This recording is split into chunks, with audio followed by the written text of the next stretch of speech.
BlenderTek.net. In today's 9th video on making a Battlefield style game in UE4, we will continue yesterday's work by getting the team colors to apply to the text render component for the player's name and health, make a material that we can use to show off teams on the mesh as well, and probably work on the lobby widget and finish it off, at least the prototype beta version, whatever. So open your project, remember, create your way, and let's get to it. So, like I said, I just want to kind of start off by doing something simple and new to make a little material that we can use for a material instance from that UE logo card image that can be tinted according to team color, so you can see the result that we get here. This is Team Red, obviously. So, what I did is I went and I found that UE4 logo card image under stock assets mannequin character textures.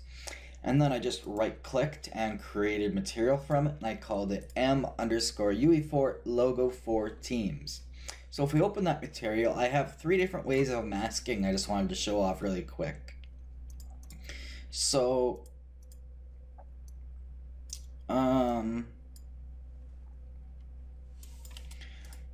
basically what I have done here for my version that I believe is the fastest, quickest, and easiest is we take our texture sample, the UE4 logo card. Now, because of the way it's imported, it's not an sRGB, although we definitely could check that off. But just because I'm using it stock, you have to change the sampler type to linear color from color. And your material is surface but masked. So all we do is we multiply the RGB channel by a constant 3 vector of the color to mask. So this is just a white texture on a perfect medium gray background, 0.5, 0.5, 0.5, just like so. So that's the color we want to mask out, so we put that into the B of the multiply, and you can see the preview of the result we get here. Then we throw that into the opacity mask. And then afterwards, you just choose a color that you want for your team. I've chosen red here, and we'll turn that into a material parameter. So that's the easiest way, that's the way that I prefer. Now, if the background of your image happens to be pure black or pure white, you can also just take it and use the 1-X node to invert it. And you see the result we get here. So, it's coloring the background, but just plugging the texture sample node into the opacity mask won't work. We need to multiply it by the color we want to remove. So the second way to do it, I'm just going to we're going to keep the base color there, but we're going to change our material from surface masked to surface translucent. Used to be called transparent. And then instead of an opacity mask, we just have opacity. So you'll see this has no effect at all. So what we're doing here is we're taking the texture sample, obviously the same as before. Then we're taking the dot product of it and the color to be removed, so the medium gray. And so this is a totally adjustable one. Then it's going into an if node, and we're using if A comes in, and then if A is greater than or equal to B, or if A is less than B, gives us a result. So you can see our final result here, which we basically get by lerping between pure white and pure black, 0, your minimum opacity, which is also white technically, by this node here, where we are dividing this subtract node by this subtract node. Now the bottom subtract node is just subtracting A, which is the mask threshold, which is currently 0.9 between 0.1, by B, which is 0.8, the follow threshold, same deal. So that would be 0.9 divided by 0.8 gives us 1.125. So that gives us basically that color. And so we're dividing that subtract node by this subtract node. Now this subtract node is subtracting the dot product of the texture sample by the color we want to remove by the fall off threshold, which is set to 0.8. And you'll notice this subtract node right here gives you a lot smoother output. So you can really play with these values to get a lot nicer result in the end. You can see it's kind of a little bit jaggedy. So what you can do to get a nice smooth, as you can see here, it's got a little bit of almost anti-aliasing, it's blurred a little bit. You can achieve that by just taking the dot product into the subtract node, which subtracts by just a constant parameter, which is our fall off threshold of 0.8 currently, and then it just goes up into the opacity mask, and basically this, and this minimum and mask threshold, you basically don't need them in that case. So that's pretty simple too, and that does give you a nice clean logo with a little bit of adjustment through a simple constant. Now to create these parameters, if you're not aware, they're just a scalar parameter. So you give it a name, ABC, whatever, and then you can give it a default value, say like 5. You can give it a slider minimum value like -5 and a slider maximum value of like 5, and there you have it. And it would give you a color preview too. So yeah, you can select it and then you can slide. So it's just a scalar parameter. That's how those are made. Now the last, I'm gonna put that back. I'm just gonna get rid of that. So this goes to your opacity there. And we're using the 1 - x node to invert, as you can see. It's a very handy node. The last one basically just used the dot product with alert, just like we're doing up here, but we're getting rid of basically everything. So it gives you the exact same result.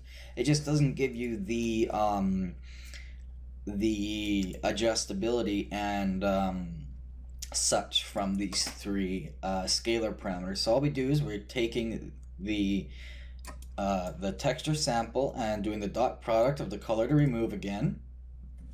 So it ends up being the dot product of the texture times the color to remove mask, and then we're just gonna do the same thing. We're gonna LARP. We're gonna linear interpolate between white and black, so 1 and 0, by the alpha, which is the dot product, and then we invert it. And we plug that into the opacity mask. Okay, I screwed something up here. Maybe this has to be masked again, and that goes into the opacity mask. Okay, I must have deleted some nodes or something here. So what we're doing here is surface translucent again, and we're just using dot products. This is just a regular way. It does the same thing, just without the adjustability. So we take texture sample, we went out through that, the color remove, the dot product, then we linear interpolate between white and black, with that is the alpha, which gives us the black UE4 logo instead of white with a gray background, darkened up, and then we do the dot product of that by pure white, or you could just use a constant one. And that gives us a pure white background, or an almost pure white background by black with the UE4 logo. But now that the UE4 logo is totally black, we can just multiply the whole thing by 2 or so, and then that gives you the UE4 black part just gets blacker, I guess, but the white part becomes whiter. They're slightly off white, and so in the end you end up with the exact same thing. The same mask as we have up there. However, that has 65-70 instructions versus if we just use a surface masked, which I had before, which is this one, we just have, let's see, a lot less.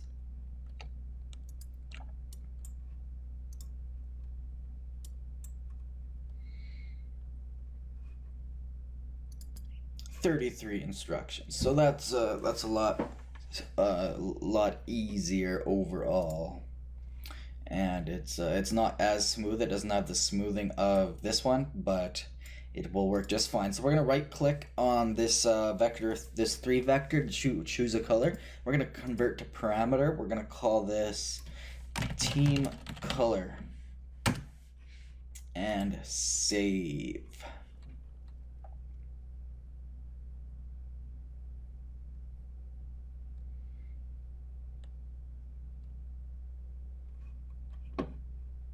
And just so that we know things are working, let's actually make that the default bad pink color. And so that way we'll get a pink UE4 logo.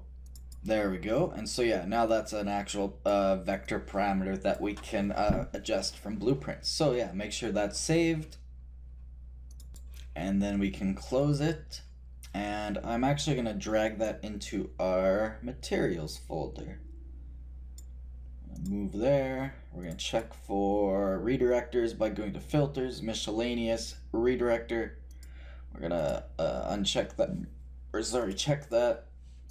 And materials, let's set that to orange because we know that we got something in there we're using right now. So you can see we got the purple logo by default now.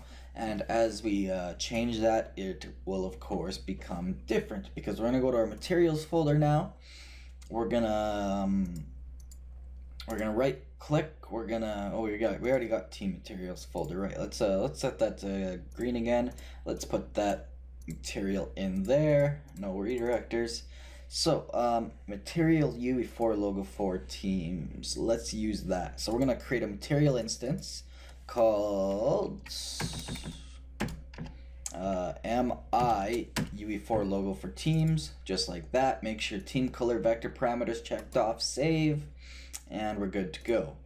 So all we want to do is make sure that our UE4 mannequin skeleton has the material set to that MI UE4 logo for teams, not the material, because we're going to be adjusting its parameters. So now if we were to play the game and eject, well, we're in first person mode, so we got all the purple. But if we were to go to our character, and if we were to enable third person mode, now I want to set this from somewhere else. We should probably do that too. In third person true, compile, save, play. So we're in third person. Let's see if we, yeah, there we go. So now we got our pink logo. Perfect, cool. So yeah, actually we're gonna work in third person completely. So let's drive this variable from somewhere. So find references. Where are we actually setting it? Enable third person view is where we do that. So let's call that function from somewhere, so that we can easily set it and don't have to worry about it in the character. I'm thinking probably the player controller or the player state. Let's put it in the player state for now, just because we don't have a lot in there. So let's just say game, or B is game in third person, and that'll be a boolean. Compile, so it'll default to false. Let's create a couple custom events really quick. Let's call this one enable third person. Actually, let's just call this toggle third person. Let's give it an input called be third person yes. Let's go third person on. Let's get on in caps. Come on. Although it won't show, I guess. Third person owns, third person on. There we go. Alright, so if we call that event and B third person is true, we're gonna set B game is in third person to the same value, And then we're going to, since this is a player, oh, we should have maybe done this in the player controller. Yeah, let's cut that, delete that variable. Let's put it in the player controller. Let's put it, it's the stock input graph. It's not even lining up. Should line these up.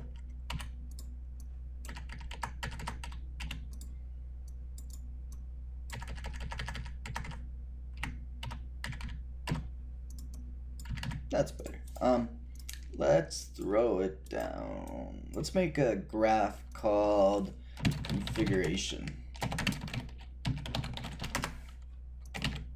Toggle third person. Alright, so we'll create the same variable, B is game in third person, default false. So what we'll do is we will right click, get player character, cast to BP base character. We won't promote that to a peer cast. I don't think we need to. As BP base character, we're going to set third person. Set B in third person. Or no, let's call that a function. What function? I can't remember. Enable third person view. Is that what we worked on? I can't even remember anymore. Too much stuff going on at once. Enable third person view. Yeah, I think that does it. So B set to third person will be based off B is game in third person.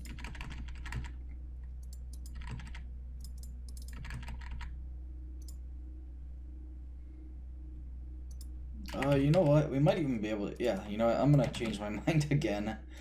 Let's throw that back in the player state. Let's create a graph called configuration.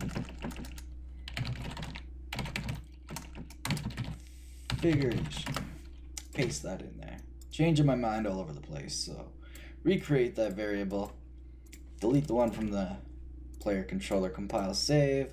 Compile save. So now we can call that at any time to toggle it, and we can just set it from here. So I'm going to set is game in third person to true. Compile and save. And now in our base character, that variable can be set to false, and we should still have third person. Or not. Enable third person view. When does that come? Enable third person view.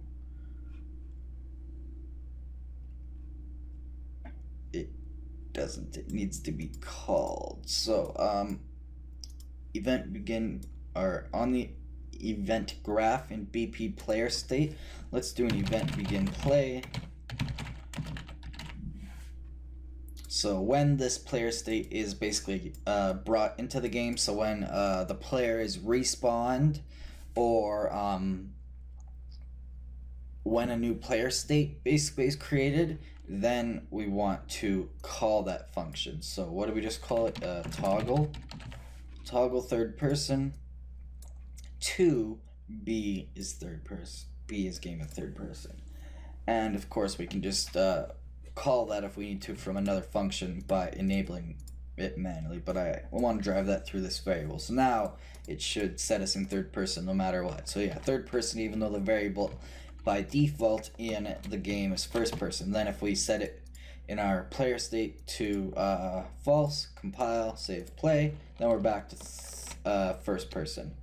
And let's just make sure that still works with our third person setup. So yeah, we still see the player. Perfect.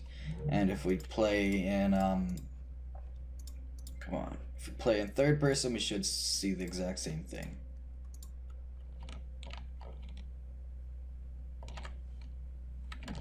So I see him. Okay, that needs to replicate, I guess. Toggle the third person. So I guess that needs to run on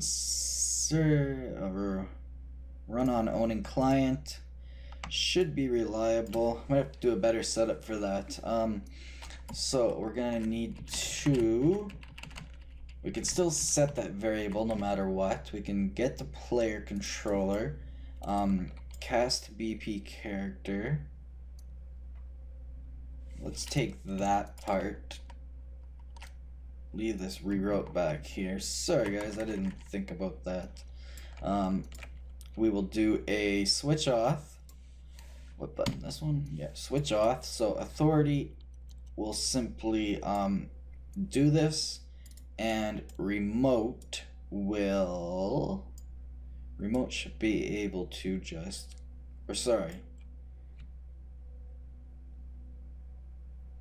and remote will just call enable third person, or is it the other way around? Yeah, remote will cast and enable third person view, or authority will, and remote will call toggle third person server, and then let's make another custom event called set, or I guess toggle third person remote.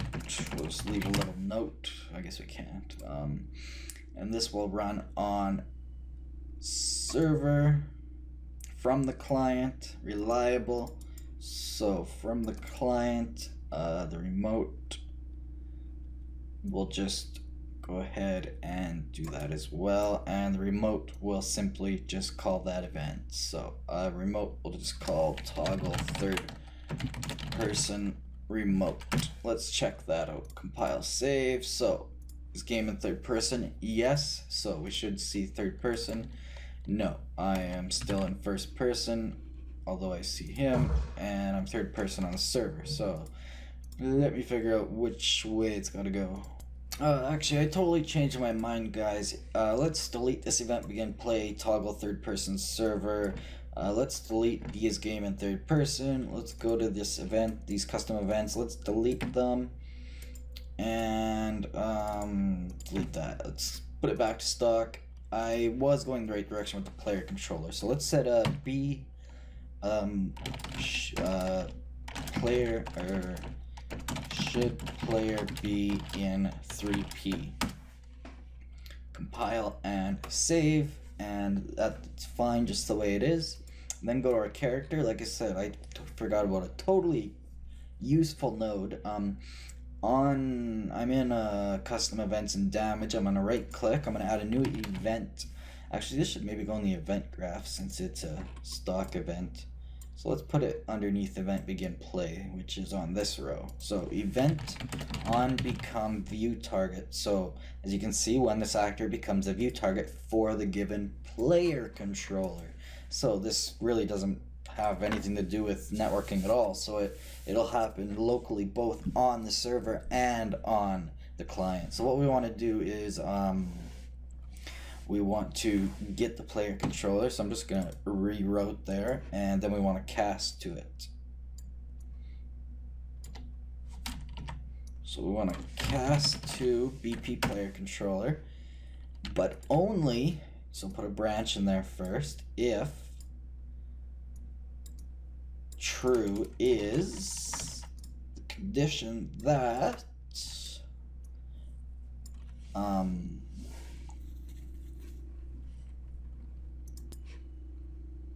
as long as we are not, let's put not boolean, not br dead, get br dead.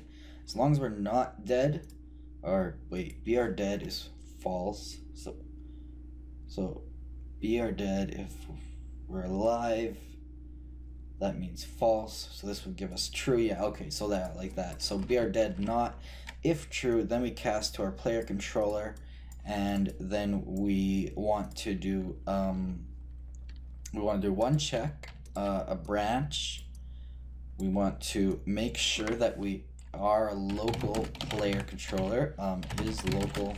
Actually, sorry, off of this as BP player controller is local player controller. That way, again, it's not being sent from anywhere to anyone. It's just happening locally, almost like a rep notify, but without the network overhead. It's just going to happen locally on every player, since it's just visual. Then we want to get 3P, get B should player be in 3P. And off of that, if this is a locally controlled player controller, so as long as it's owned by the local player, There's conditions where it's not. Then, if true, we just enable third-person view. And of course, set to third person is just based off that variable. So we can go ahead and we can comment that when this character becomes a view target and isn't dead, excuse me, then cast to PC and set 1p/3p based on PC's var be should player be 3p. Alright, so compile and save. So now in our player controller we just have that one variable, just have to set that. So right now it's set to false, so first person, and if we hit play you can see the client's in first person and the server is in first person, but yet we can still see their characters just fine. And if we set it to true, then we both end up in third person, and we can see each other's bodies. However, we should be able to see this guy up here. Yeah, there we go. So third person. Alright, so that makes things a lot easier. So I'm getting way over time here. Let's get that text working. So we were setting that in the game state, I believe, if I remember correctly. We're moving it from the game instance to the game state. So let's go to BP game state. We have defined teams, right? Yeah, because on event begin play we create all of the defined teams. So yeah, so we have our teams. Let's go to our base character and our stored team color, find references, get team data. So we're setting that based off of stored player state. So we get the team's data, then we get our team number from the stored player state. We get our team color, we set our stored team color. And then we want to update our text, which happens in visual, not meshes, not cameras. Where did we set that state? Yeah, new player state and update text render. So let's just call that from get team data. New player state and update text render. Let's see what happens. Compile, save, and play. We're still getting purple on the client, as are we on the server. Let's see about damage. Okay, he turns black, so that's good. Something is working. Let's go to our client. So he's turning black up there, but we're still getting purple both ways here. So we gotta figure this stuff out a little bit. Our stored player state, I almost wonder if that's, so get team data, we're calling that from somewhere too, aren't we? From our event begin play. I'm thinking new player state and update text render should not be called initially. Let's remove that for now from the execution chain. Oh, and we're not getting team data in there at all. So let's add that to the execution chain. Get team data. Oh right, in a sequence. We didn't connect that. Maybe that was why everything was broken. Save, play. Alright, we got white. So that's something. So not changing anything there.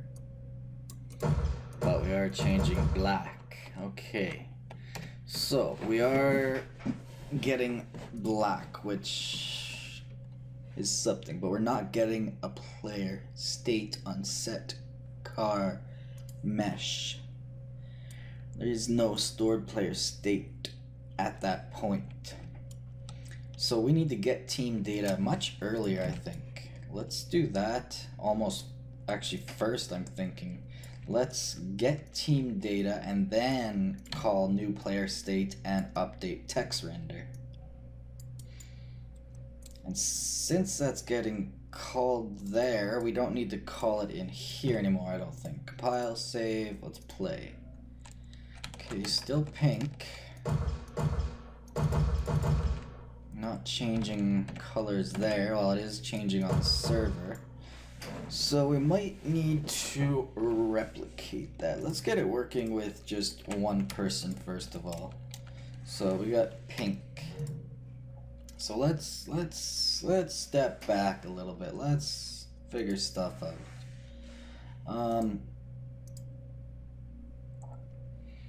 So remember, we were only going to set colors if we had more than one team. So B is team game is currently set to false, so it's not creating the teams. Number of teams.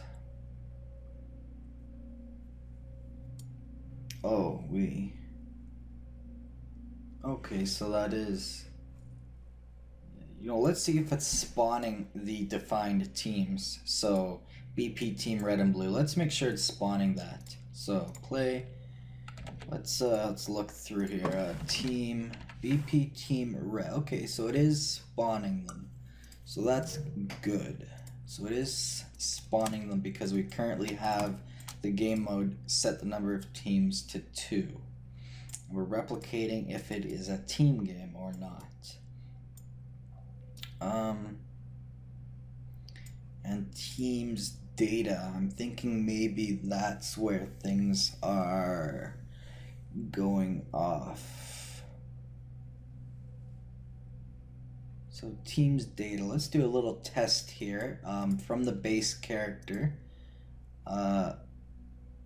Event graph. After, let's just go at the end here at this sequence. After we get all the team data or whatever, let's get stored, or sorry, get game state, cast to BP game state, convert to pure cast, get team, oops, not cast, get team data, and then let's get 0, array get 0, and then let's get team color. Actually, let's make it easy. Let's just get team name for now, and then let's do a print string. So let's just make sure it's actually working. So team red, excellent. So that works. And if we go to 1, team blue. Okay, so that's good. Let's double check with color then. Double. Color, get team color, and let's convert it to a string. So pure blue, and I'm gonna assume pure red then. So okay, that array is good, so we know that. So yeah, pure red. So we know that our game state, let's delete everything here. Let's just leave a little note. So game state is good here, team array is good. So what we need to do is we get team data from our stored player state. If it is valid, we cast BP game state, get teams data. So this is where maybe it's going into an is not valid. Let's do a print string to check that. Just a little debug, a little hello. Compile, save, play. Hello, so our stored player state is not valid when we get team data. So that is very important. So where store player state, we need to call that first, obviously. So event graph, so delay, let's do, I don't know, maybe we even forgot to call that store player state. We need to initialize everything. I don't think I called that from anywhere. Store player state. No, that might be the little problem that caused me grief.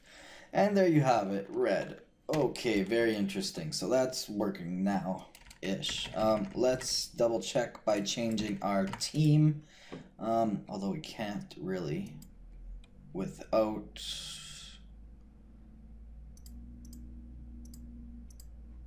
Well, I guess since we know that's pretty much good, we can test. Let's just save all. I'm just gonna go over that again in case you guys missed it. I'm gonna close the controller in game state. So I'm gonna close all our tabs. So in the event graph, on event begin, come on, why are you broken? On event begin play, we do a delay to make sure that our player state and everything is all assigned fine. Then we store our player state. Then we get our team data, which used our stored player state. Then, and actually since stored player state calls new player state and update text render, we shouldn't even need to call it here. So let's get rid of that. And then we get team data. So that uses our stored player state, it gets the team number, and based off of that replicated and team data replicated from the game state, it gets our team color, sets it to our stored team color. Compile, save, play. Okay, so doesn't work there. So we do need to initialize it here. So we should almost put that in 2 functions, but that's fine for now. So after we get the team data, then we just call new player state and update text render, which at the moment does nothing with the player state except for, actually it does nothing. It just, that shouldn't be called new player state. It should just be called update text render, but we're going to do more stuff in there. So now, yeah, we have red. So now let's save everything. Let's go to maps, debugging, test team colors. Let's see if that's still working. So red, let's see if blue goes. Blue. No, because we're not setting anything from it. So that's where we stopped yesterday. I remember now. That's where we stopped. So let's go to our lobby, widget lobby.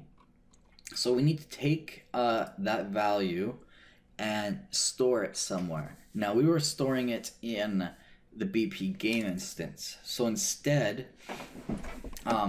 that's basically setting the team number, and we're setting the team number from, if we go to get team info, we're storing what team number we are in our stored player state, which is in BP player state. But if we go back a little bit more to store player state, what the heck is going on? My graphics pen isn't in the way, weird. Stored player state is coming from, you can see, from player state. So the player state is going to be where we set the team number. So we want to get player state, or we can't do that here. We're gonna have to hack something together. We're gonna have to get player character maybe, then get player state. Let's see if this works. It's kind of sketchy, but we'll figure something out. Cast to BP player state. I didn't expect me to go on this long. This crap. Convert to peer cast. And then we want to set team number based on this. And so the value that we're going to put in there is we're going to get the value from the spin box, and we're going to clamp it. Or sorry, map range clamped. So return value, we want to truncate, turn into an integer. So in range A 0, in range B is 1, right? Out range A is 0, out range B 1. 0, 1. Just make sure our range is clamped. Compile, save, play. So red start gives us red. And blue start gives us red. Not good. Let's just, for a moment, try setting the team. Something's failing in here. Let's try setting the team number to 1 manually. Play, set team number to 1, start. No, okay, so it's not setting the team number. So I assume this is not succeeding in casting, so let's just do a quick print string. Totally over time. Convert the boolean to a string. We're just doing a little debugging. Compile, save, play. And so we'll probably get false. Yeah, so it's not casting properly. So we need it to cast properly. So let's just make some room here, even though I'm ruining everything. So what we probably want to do then is get owning local player. The local player associated with this UI, that'll give us a local player reference, which we can then get. Okay, maybe not. Cast. Let's compile. Cast. Get. Target is user widget. Get owning local player. The owning local player. Get. Should be able to get player pawn. Get owning player pawn. That's what I'm looking for. Get owning player pawn. That should work just fine. Yeah, and as you can see, it's cosmetic.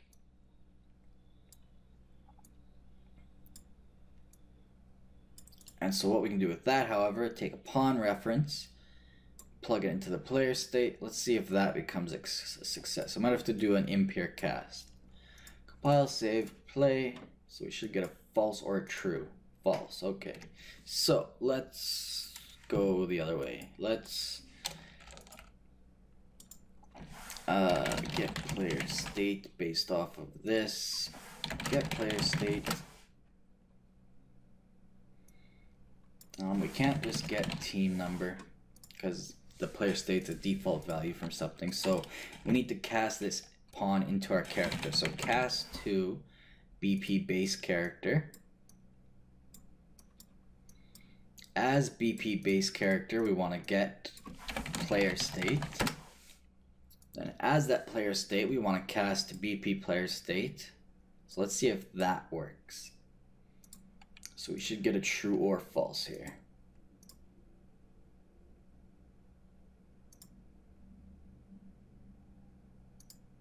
Or nothing at all. Because why? Delay, cast to BP base character. Or maybe the cast is failing. That would do it too. False. Yeah, so the cast is failing. I guarantee it. Let's add another print string to debug here. So, hello 2. So we should see false and hello 2 because neither of them are working. Hello 2. Well, yeah, the cast is just failing, so we need to fix that first. So get owning player pawn, casting to BP base character, not working so well because we don't have an owning, we don't have a player. So we do need to store it somewhere else first, the player state, but we can't store it in the player state. So this is where, because the lobby will be, we will have, so we set this to game mode. If we set it to third person, or if we set it to BP game mode, and if we put in a player start and then just hide it with the widget and disable movement, should do the trick, because we need a character. Right now there's no character to cast into there. So let's just drag a, actually it's not drag, let's just drag a BP player start respawn for now. Play. So now we actually get our game mode too, which is kind of nice. It's just the display, it's just the class display name for now, but blue, true, and the cast didn't fail. So that's a step in the right direction. So this cast player state worked, and we cast a BP player character just fine. Okay, so let's see now. So set team number to 1 and open level, but the player state will change after we open the level. So the lobby has to be something that we bring up during the game, in between maps. So it would be at the beginning and end of a match on a map. So it'd be part of the game mode almost. So what we want to do is we probably don't want to open level. Instead, what we want to do is set visibility. And this is just going to be, might need 3 parts to this. The lobby will come up when a game is hosted, when a game ends for a map vote, and we might have it come up in the middle of the game if we're changing classes or something. So let's set it to hidden when we click that. So let's see if that does anything. Compile, save. Let's go back to our third person example map that we're using. Yes, we want to save that map. Play. So right now I am team 0, so I need a way to bring up the widget lobby. So let's go to our player controller,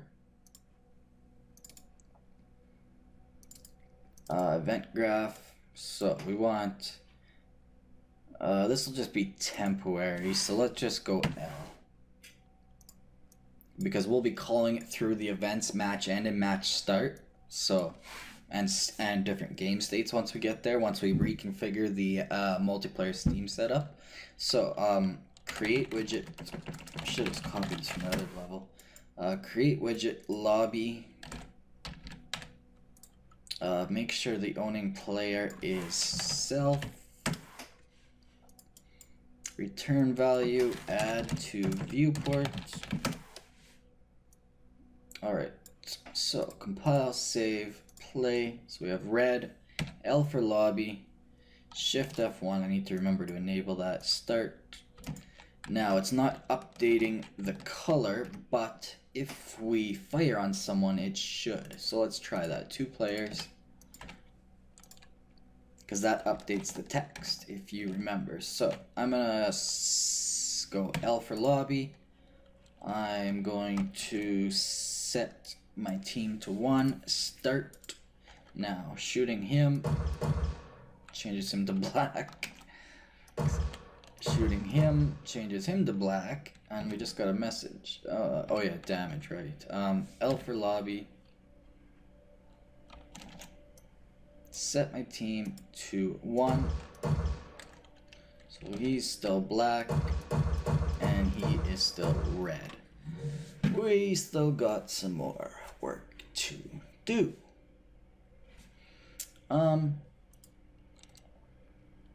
Let's see. So I think what we need to do is go back to our base character.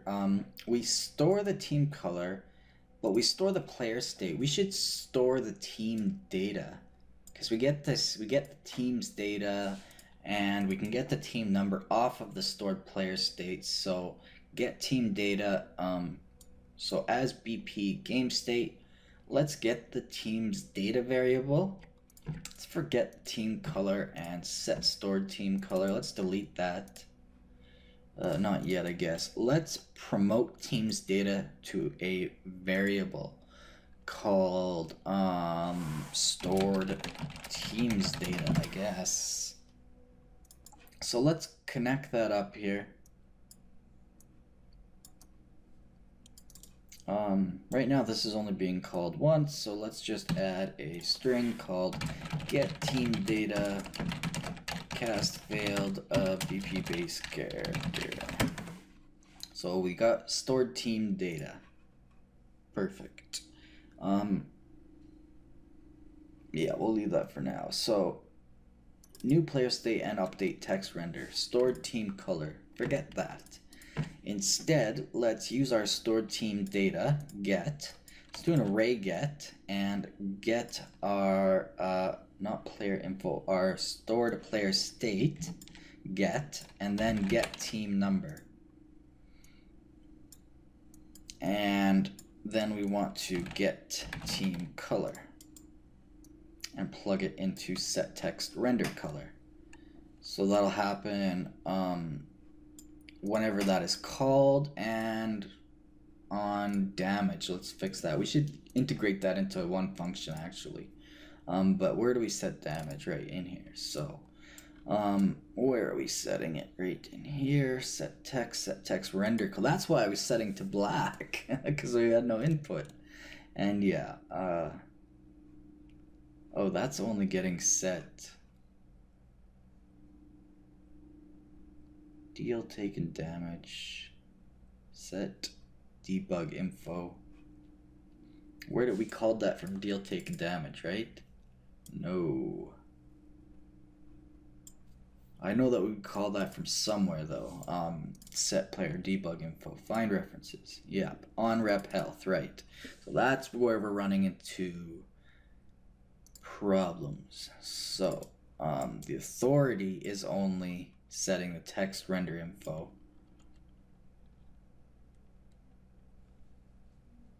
Or set player debug info, sorry.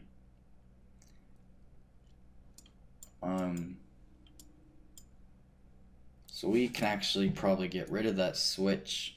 Just throw those back in, both into there for right now. Let's do the same thing for the color. Let's, where did we do that? Right here. Copy that and then put that to the damage part. Let's see what that does. That makes sense to me. So we play, we're team red to start out with. Now when we shoot him, he stays red. If we go to our server, he stays red. That's good. That's a step forward. L for lobby. Change to team blue. Start. So we'll have to call the update function too. Let's set this guy L lobby. Set him to blue as well. Okay, so shoot him. So now he turns blue because it updates. And okay, so the only thing is it looks like from server to client it doesn't update. So let's make sure our client is indeed blue, although he is. Blue. Yeah, so what we need to do is, first of all, from widget lobby, once we set our team number, which by the way we should pull out of there, player state get team number,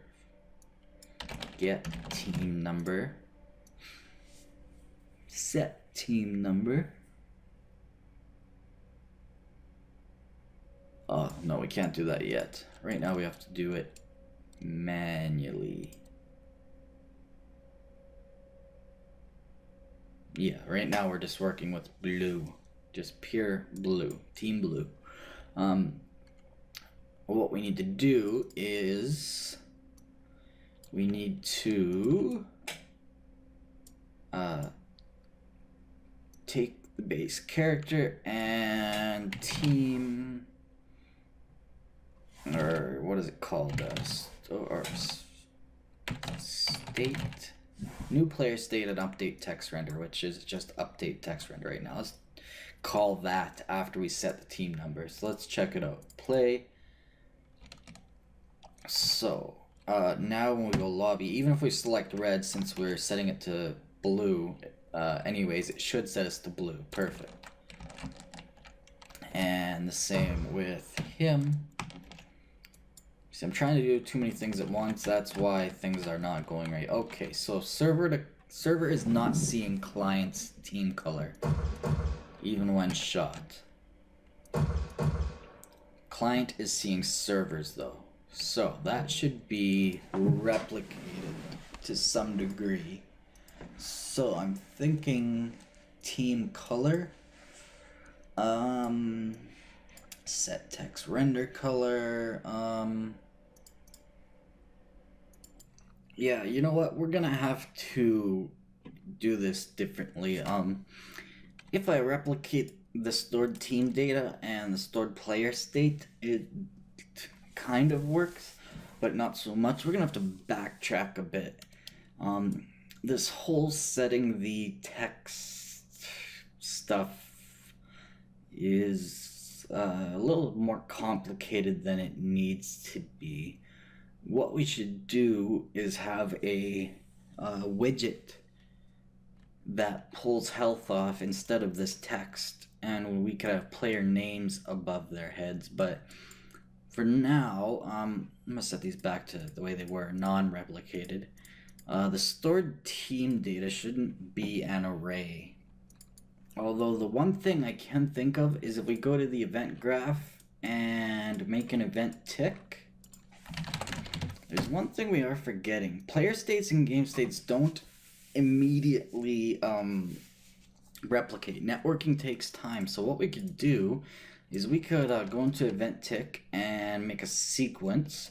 We could put a very, very short delay in between there for now, just like 0.08, 80 milliseconds. And then we can store player state. So what we're doing there is we're checking for a new player state, either on the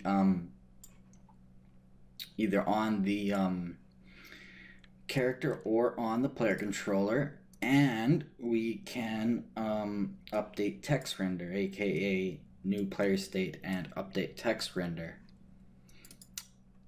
So sorry, we should also be getting team data as well.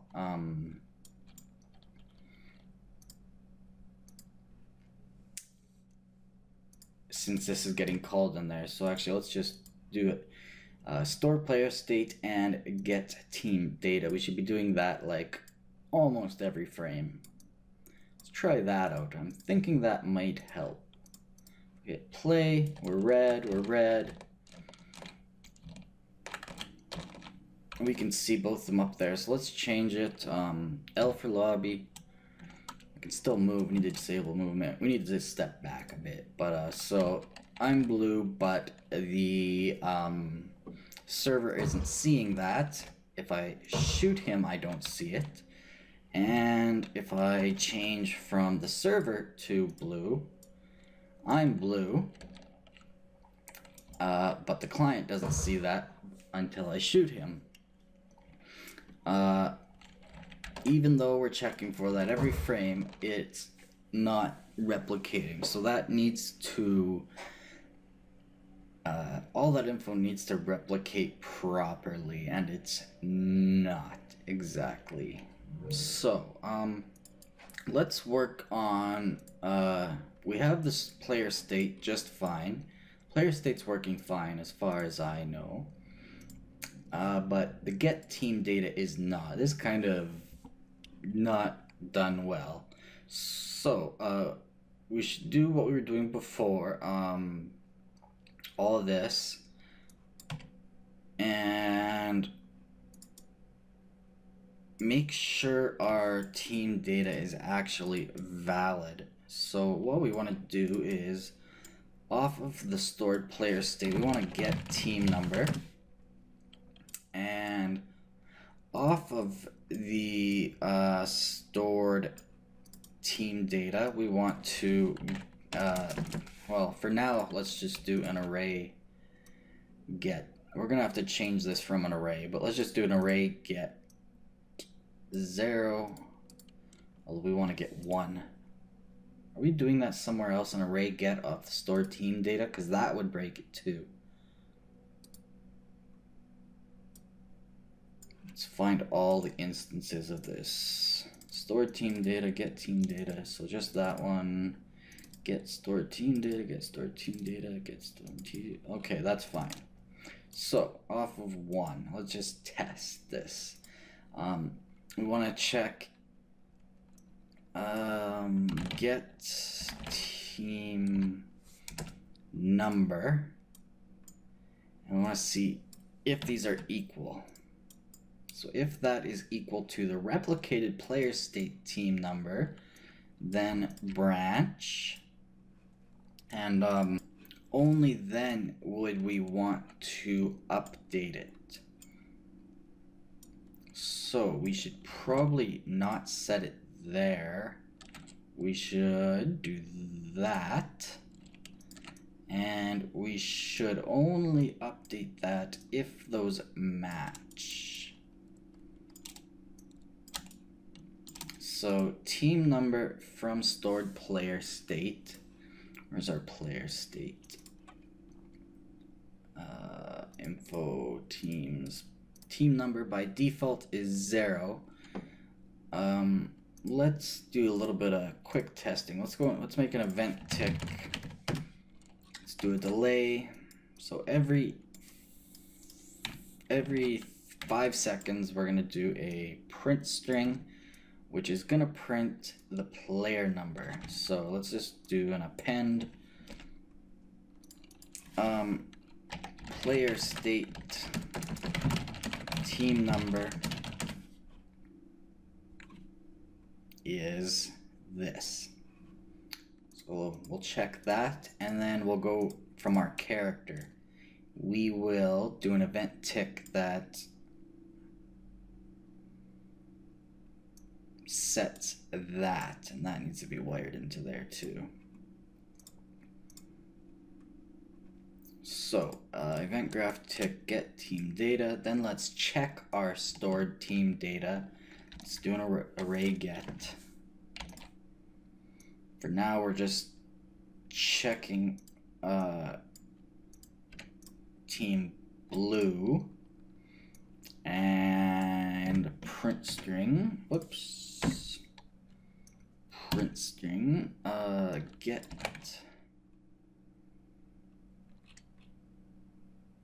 team number. So we can do an append. I guess you guys are getting some debugging today. I didn't expect this to go as wrongly as it did. So base character stored team data team number equals team number.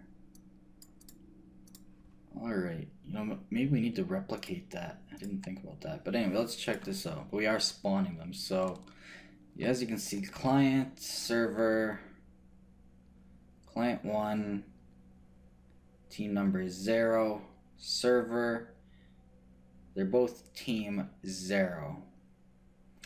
Player state, I can't see. It's printing them too many times. Oh, I'm not putting a delay in there. Delay of 5 seconds. Compile, save, play. Alright, so let's check out the client first. So, okay.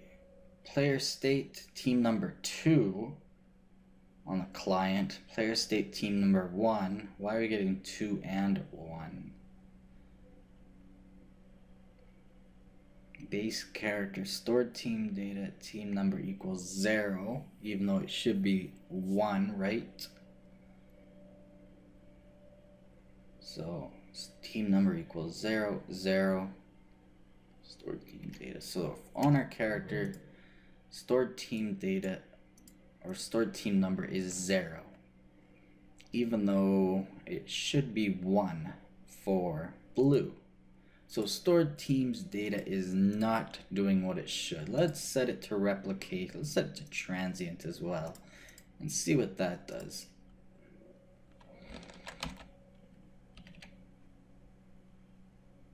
Okay, so same deal. So that's not doing anything at all. In the player state, team number 2 and 1, one of them is getting a team number of 2. So that would be why it's breaking things.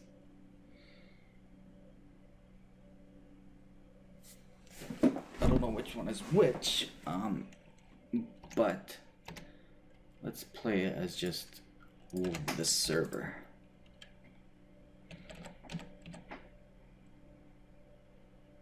So team number is 1, but stored team data team number is 0. Let's just try the lobby deal. Set it to 1 just to see. So that should, I totally had escape. Lobby 1. Okay, so those are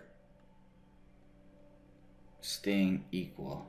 So that's good on the server side. So let's put a switch auth in there to check the client. So switch auth. Let's check the client. We know the server's good. BP player state, delay, and then switch auth. It's a good way to debug networking remote. Alright, so client, compile, save, and let's play with 2 players and check out the client. So the client. So he's somehow getting team number 2. I'm still getting 2 print strings for some reason. And 0. Let's go lobby, so it's 2, 1. 2, 1, team 1. So where are we getting team number 2 from, though? That's very odd.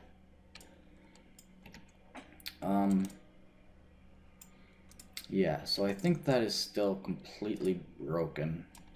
It's not initializing it now because it's replicated.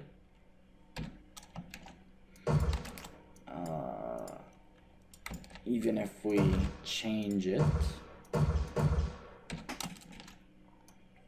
because I set it to replicated, and so obviously you need the logic to go with it.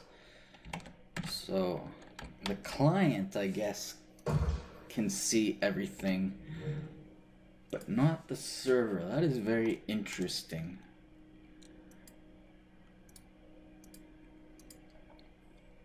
We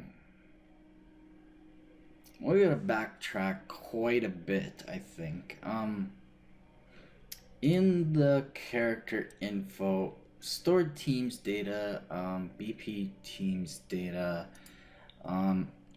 let's not make that an array. I think that would help out a lot. And where's our get team data? Yeah.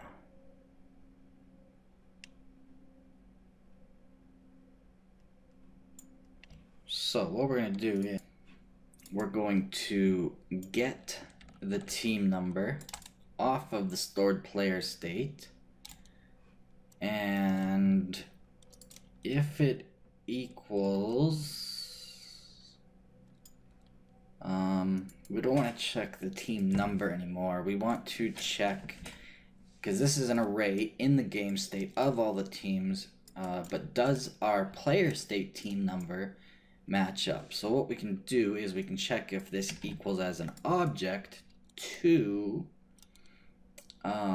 stored team data, stored teams data, I should call it team. And this doesn't need to replicate. As you can see, that just caused issues, and let's not make it transient because we don't know if we need that yet. That will go into a branch and set it, and we'll set it to what we're getting, which is that.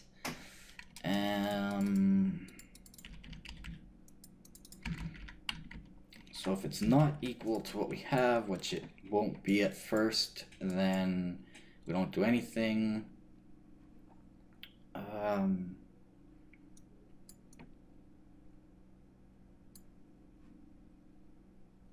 Yeah, let's check that out. Okay, now we gotta fix all these arrays. Stored team data, team color. Let's see if that changes anything. Team number.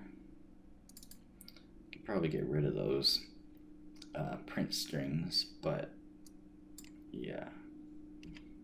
Whoa, well, whatever. Team data. Compile, save everything. Because I think I'm gonna end it here pretty quick, so let's client, let's set our team to 1, because right now it's saying still 2 and 1. Very weird. Start. So we should have 1 and 1. Okay, no, it's not doing anything. So he's not doing nothing. Set our server to team 1. Because we're not setting our teams anywhere yet. So now nothing's working. We need to do some game mode work and such. We need a lot of work to get teams going. Right now our game mode is only doing respawning. We need team stuff in that. So we do have a number of teams, which, why is that set to 2? That should be 1 by default, and it should be editable.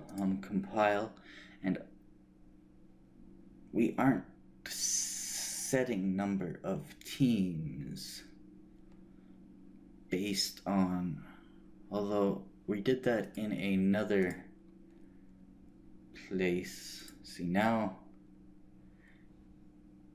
yeah, in here, right?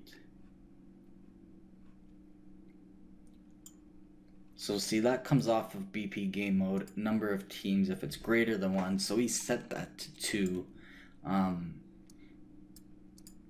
just for testing, but that's screwing things up because then it was 1 team 0 1 0 1. Then it was screwing up all our other data. I don't think that's gonna fix it right there, but that's gonna be a start. See, now we're not getting that 2 1, which is confusing. Okay, now we're getting 1 2. Interesting. Yeah, we got game mode work to do. Let's start in the game mode. Is there anything I can do really quickly to help? One thing I'm thinking, in BP game state, let's do a switch auth there, because only the authority should be doing anything game state related. So where we set is a team game, and so on and so forth. Define teams is good, I believe, and then we do all that. Yeah. So the game state is good. I'm sure of that. The player state, it should work for now. Team number, I think, is okay. It's replicated, it's transient because we're gonna set it. Doesn't need to be editable. Let's compile and save. Player controller needs help. We have not done anything to the player controller. And since we're working with teams, let's do one last thing before I close this off. We want to request team switch. And this is going to have an input, which is going to be team number. Let's go wanted team number, which will be an integer, which will work off our team numbers. And let's do a switch has auth, because only the server should be doing some of this stuff. So what we want to do is we want to get game mode, and we want to cast to our game mode and convert to pure cast, and we want to, on authority, need to set our player states. We need to get player state. Remember there's player states associated with player controllers and with pawns. We don't have anything set up with our player state or our player controller. So let's cast to BP player state, convert to peer cast, and let's set team number on authority only, based off of game mode. But off of game mode, we need to let's open up BP game mode. Let's create a new function called find valid team for just find valid team for Switch. So this will be pretty easy. Well, the same thing will have wanted team number, and this will be an integer. Category, yeah, let's category. This will be our game category. Let's go game teams. We'll also want for what player controller are we doing this for? So BP player controller reference. Which player controller wants to find a valid team to switch? So what we want to do, if the wanted team number, first of all, we want to check if it is less than the number of teams that we have. Then we need to auto assign, because if we want team number 2 but we only have one team, well, then that kind of screws things up. So let's throw this into a select node, and on true, so if it's less than the number of teams, then we'll just return the wanted team number directly, and we'll add a return node, and we will return our wanted team, which will be an integer. So we'll call that returned team number, or team number assigned. How about that? We'll return that. If false, however, though, like I said, we need to auto assign a team number. Basically, if you have one team with, say, 3 people and one with 2 people, then you need to assign it to the right team. So let's do that quickly. Let's create one more function called assign team number factored, based on factors. Assign team number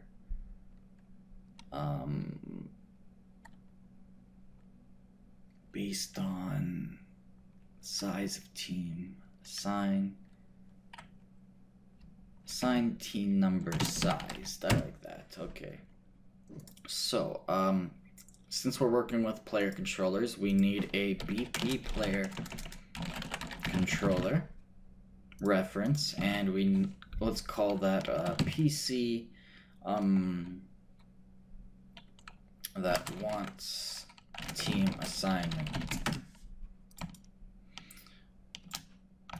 So actually, we won't need that since we're just working with numbers. Let's go into a for loop, and our loop is going to be between 0 and the number of teams, remember, -1, because team 1, red, is number 0, so -1 is the last index, and first index is 0, not equal 0. Alright, and so what we want to do is we need some local variables. We need a local variable called team with least players, which will be an integer, and just give it a value, a default value of like you could have 64 players on a team, so let's go like 63, I guess. And then, well, I think you only go 32 on Steam, so let's go 31. LAN, you could go higher, but we'll set it up for Steam. And then we want chosen team. So this is this team that needs player. And that will also be an integer, obviously, with a default value of 0. Team 0 will be a good default. And so once this loop is completed, we'll be able to return that directly. We'll be able to return, what the heck happened there? Integer team number. Team that needs player will be returned. So in our index, or in our loop body, sorry, let's do a branch.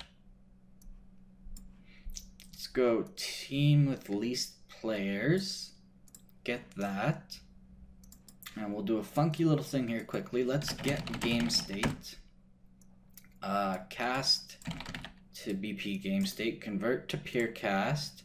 Let's go to our game state quickly. Player state game mode, I don't even have it open. Game state. Let's add a pure function that will tell us basically how many players we have. So we don't have any functions in here yet. Geez, we're gonna need a lot. So I might as well get started now. So get player states listed. Yeah, get player states listed. Input will be team number, which will be an integer, and output will be a list of player states,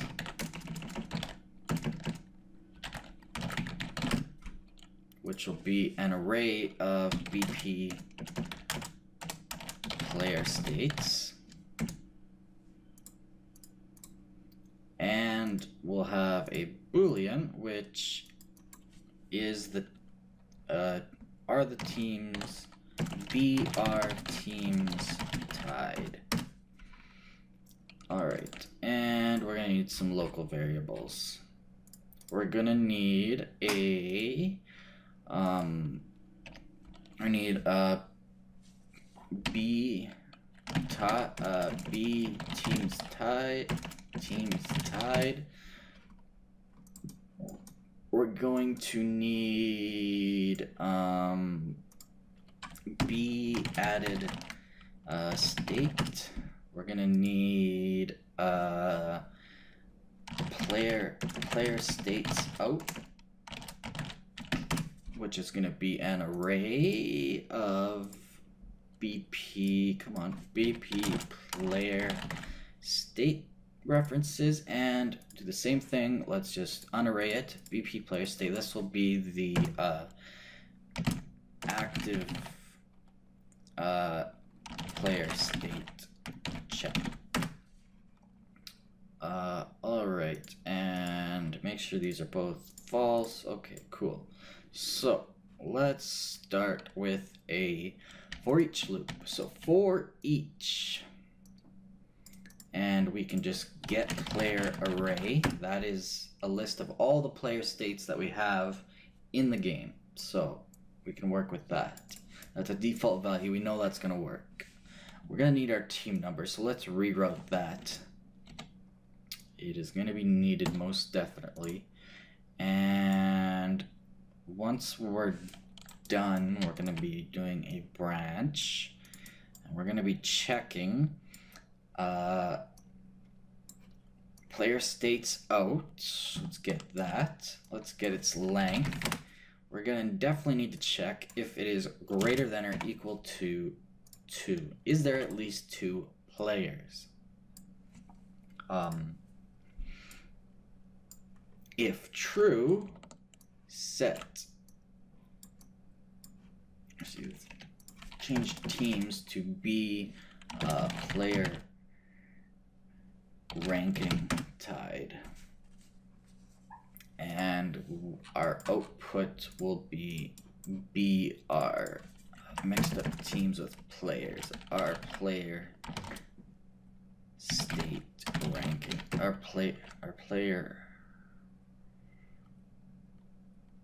rankings tied. So we're ranking player states. False, I just rewrote it for now. So what we want to do is we want to take this array element. Since we're getting an array of player states, we need to cast to our player state, and that can be a pure cast. It's coming from a default netcode value, and we want to get the team number. That should be replicated. Yep. And we want to check if it's equal to our team number in. So we'll add a branch. That'll be our first little bit of logic. If it's equal, if true, then we're not going to add this state. Basically, if the player array right now that we're checking in this loop has the same team number as the team number in, then we're not going to add it to the list. And we're going to do a loop within a loop, so this is going to be a for each loop with break, because we're going to need to be able to break out of it, since we are basically listing and ranking stuff. So we need player states out is our array, and might as well add a, no, can't do that yet. We're gonna need our index, most definitely. We're also gonna need our player state. Let's bring that guy over. Come on, what the heck?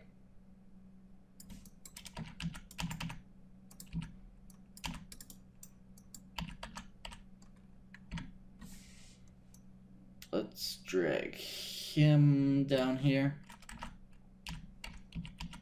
Something like that. So the array element, we'll go into a branch again. And the branch we're going to go into is our objects equal object. And what we're going to check for, I have to rewrote this like 1, 2, 3 for now, and this is gonna also be rewrote. And after we do this branch, then true, because this is where we rank it, then we're gonna do an insert, array insert. We're going to insert to our ranked player states out. We're gonna insert the player state that we're ranking to the array index in player states out. So we're inserting a certain state at an index, and if that's the case, then yes, we are adding this state to our ranked list. And if so, then we need to, whoops, we don't need to do that. Then we need to break out of the loop. So drag the execution back to the break, add some reroute nodes so we get a nice curve with the new setup. Something like that'll work. Then break out of the loop. But what we need to do is we need to rank them. So we're in the game state. Also, let's select this function. This is going to be a pure and constant function, so that A, we can call it from anywhere without an execution pin, pure and constant, so that team number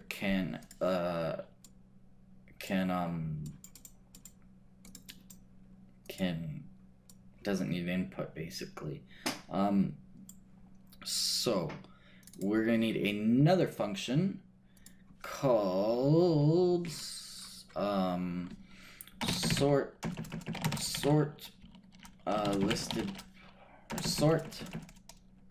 player states listed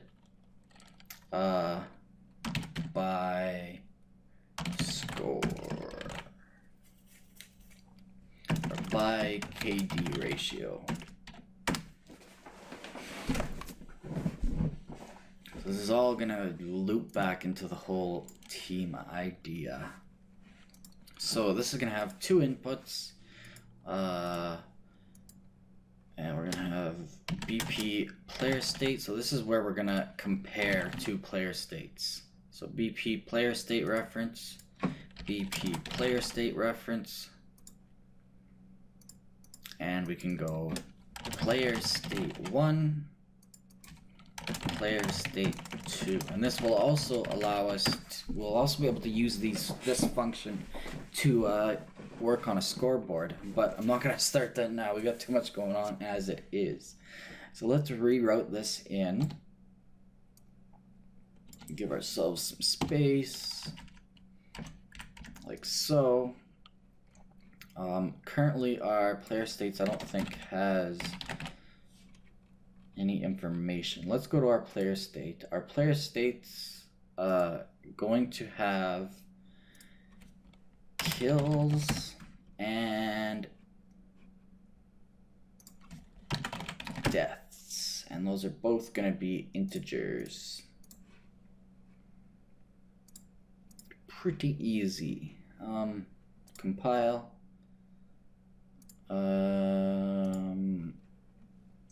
And those are both going to need to be 0 filled, so transient, since those will be set each match. So compile and save that. Let's go back to our game state, sort player state by kill death ratio. So now we can get player state